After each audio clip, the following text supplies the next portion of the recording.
Hi, this is Terry with Tree Marie Soapworks. Today I'm going to be showing you how to make this bar. It's a goat milk soap and it's all natural. For this bar I did not add any colorant or any fragrance. Stay tuned to the end of the video and I'm going to give you a few tips and also tell you about the white spots that form in goat milk soap often, and I want to explain that a little bit. Also, I'm going to be offering this recipe on my website for purchase if you would like, so I will give you the links for that. I replaced all of the water in the recipe with goat's milk. I use raw goat's milk, and goat's milk has to be frozen to add it to the lye because it'll scorch otherwise. Okay, let's get started. Make sure that you are all geared up for safety and measure the frozen goat's milk and the sodium hydroxide. If you have never made cold processed soap before, milk soap isn't really the soap you want to start with because of the heating up that's involved because of the sugars, so you can scorch the milk pretty easily. So I would recommend if you start with something, start with a simple recipe that uses water as the liquid. Once you're finished measuring your sodium hydroxide, add a little bit of that to your frozen goat's milk. The goal here is to add the sodium hydroxide gradually so that the temperature stays relatively low.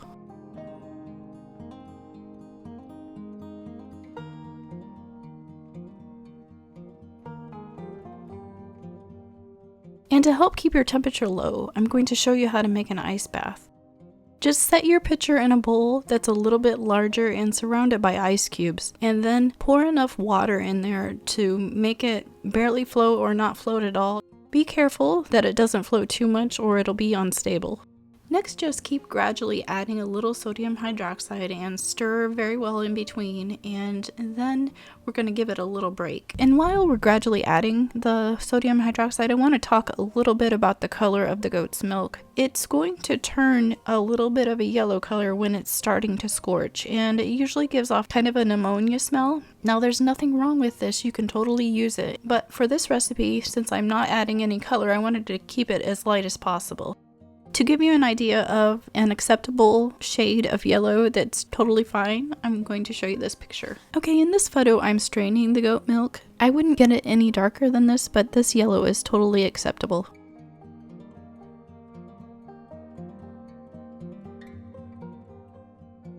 At this point I add a little more, but then once I stir this you can see that the ice cubes are almost melted, so this is a good time to give it a little break and to let it cool down again.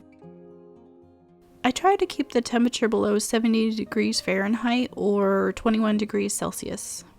Next, cover the sodium hydroxide and set it aside. Next, I'm going to measure my sodium lactate, and I just add it to the batch right away because it's already cool. After you get the sodium lactate stirred in, just set that aside with your sodium hydroxide. Next, measure the palm kernel flakes, and these have a melting point of 102 degrees Fahrenheit and 78 degrees Celsius. So measure these first and get them melted, and then add the coconut oil and the lard. Lard is a fairly balanced oil. What I like about it is it has about the same amount of palmitic and stearic acid as it has oleic acid. So the palmitic and stearic acid cause it to be a hard bar, and it's a very stable bar. It's not a drying bar. And the oleic acid in it makes it moisturizing. So this is a really nice oil, and lard also slows down acceleration. And this recipe is a very slow moving recipe. Next, microwave those if necessary, and then we'll add a little more sodium hydroxide to our goat milk. When it's mixed in completely, set it aside again and start to measure your liquid oils, starting with your avocado oil, then your castor oil, and then your olive oil. The reason I start with the avocado oil is because it's a thinner oil, and if I go over, I can easily put that back because I haven't measured anything else in there. Then the castor oil is a thick oil, so it's pretty easy to get that right on and not go over. And then the last oil is just the olive oil, and that one is easy just to top off with a squeeze bottle.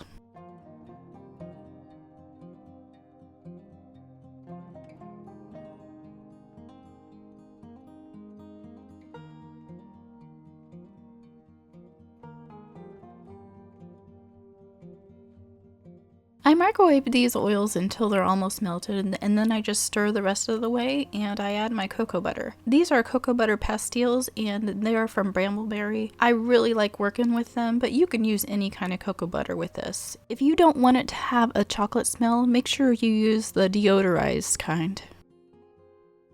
At this point, add some more sodium hydroxide and try to keep your temperatures below 70 degrees Fahrenheit or 21 degrees Celsius.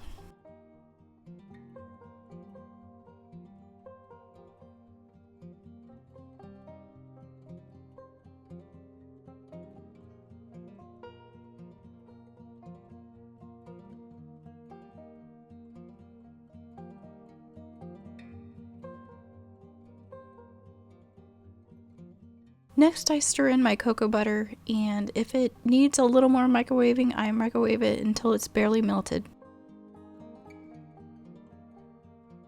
After that, just add the remaining amount of sodium hydroxide and set aside.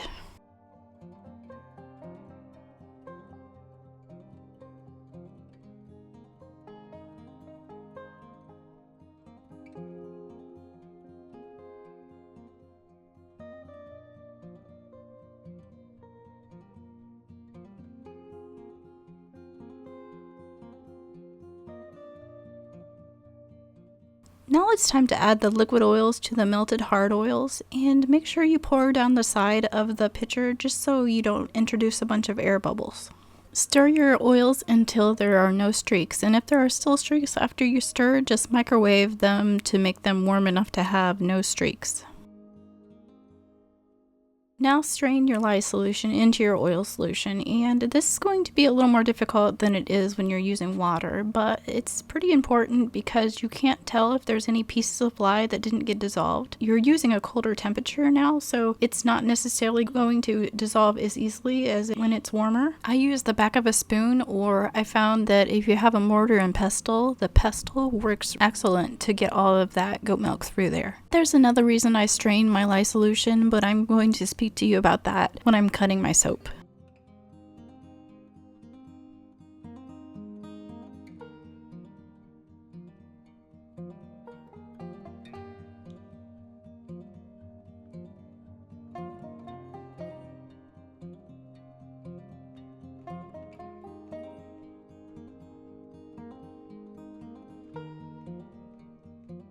Next, make sure you have your mold handy and stick blend until a medium trace is reached. And with this recipe, it actually took quite a while to get to medium trace. It's a very slow tracing recipe.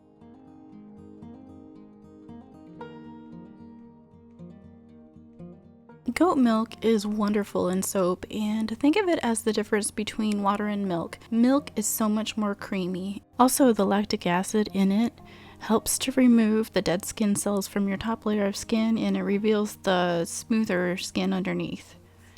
And it's full of vitamins. There's vitamins A and a few different kind of B vitamins, and C and D and E also. The lather is very luxurious. It's really smooth and creamy. It's wonderful.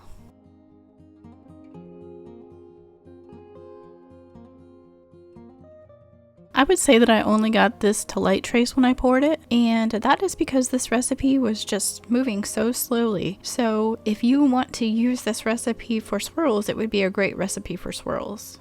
Okay, now that I've poured my batter, I just cover it, and I use a plexiglass sheet to cover it so I can see what's going on under there without disturbing it. And then I wrap a towel around it, and then I put a towel over the top. And I do keep an eye on it a little bit to make sure it's not overheating, but usually that's just fine in there. And one reason why is that I did a big water discount. I only use 20% water as a percentage of oils. When you use less water like that, it is harder for it to overheat. Remember, less water is harder to overheat and more water is easier to overheat. Okay, this is the next day, and I love how this soap came out. Before I cut my loaf into bars, I bevel the long edges first just to make it easier. And then I mark my bars, and I'm marking, in this case, every inch, but I put it on a slant so I can get them equal. If that doesn't make sense to you, I have a video on that. So you can click on the eye in the upper right corner and find that video. The rest of this is pretty self-explanatory. The first thing I want to talk to you about is the white spots that sometimes form in milk soaps. Sometimes the white spots can be steric spots, but most of the time when you're troubleshooting it, I feel like they get misdiagnosed as steric spots. A lot of times they don't form right away, they form as the bar is curing. Check out the bar above. This soap I made a long time ago, and I still kept some bars because I never did sell it, but originally I thought it might be lye or something like that, but I did the zap test and there's no zap when you touch your tongue to it, and also I just did it again on my soap that I have, so I know it wasn't lye heavy or anything like that, but this was a buttermilk soap. The only oils used were olive oil and coconut oil, and olive oil and coconut oil don't have much stearic acid or palmitic acid to make those spots. But when I was making this into soap, it already had these little hard round things as I was introducing it to the oils. So you can imagine that buttermilk has a lot of fat in it, those little fat molecules or whatever they are. I'm not a scientist, okay? So this is just the way I understand it. I read it somewhere, I could not find it, but I read that when these little fat particles react with the lye, they turn to soap early, and then a little more lye gets absorbed into them. So when you make your soap and it starts to cure, then that lye starts to go away and absorb into the rest of the batter. So it leaves a little white spot. So this is why earlier I said I strained my lye solution. And that doesn't necessarily get those particles out, but it helps to smash them and make them a little smaller. So if it doesn't get rid of them altogether, it would just make them a lot less noticeable. And also, stick blending helps. If any of you that have a science background can explain that a little better, just please write it in the comments below and I would appreciate that. Some people don't gel their soap and they get a more white soap, but I have never had much luck in getting my soap to not partially gel when I put it in the refrigerator, so I always just go ahead and force gel on my soap. In this case though, all that needs to be done is to just cover the soap. Thank you all for giving me feedback in the last video. I was asking about if you'd be interested in me doing recipes and offering them on my website for sale. And I'm going to do this, but it will be a gradual thing, so stay tuned. And if you're interested in getting on a list for me to let you know when I have a new recipe, just go to my Facebook page and send me a message and give me your email address and let me know that you're interested in being on the list for when the recipes come out. And this recipe should already be listed there, so don't forget to go to my website and check it out. If you're interested, I have a soap making Facebook group. It's a great place to learn from other people and you can ask questions, also help other people if you happen to know the answer, and just encourage others. You can show your soap. There's just a few questions you have to answer at the beginning because I want to know that you've read the rules. So just answer the questions, and if you've asked to join the group and haven't been accepted, just make sure you go back and answer those questions. To find the group, just search Tria Marie Soapworks on Facebook and just make sure you're finding the group and not my business page. I will also leave a link below.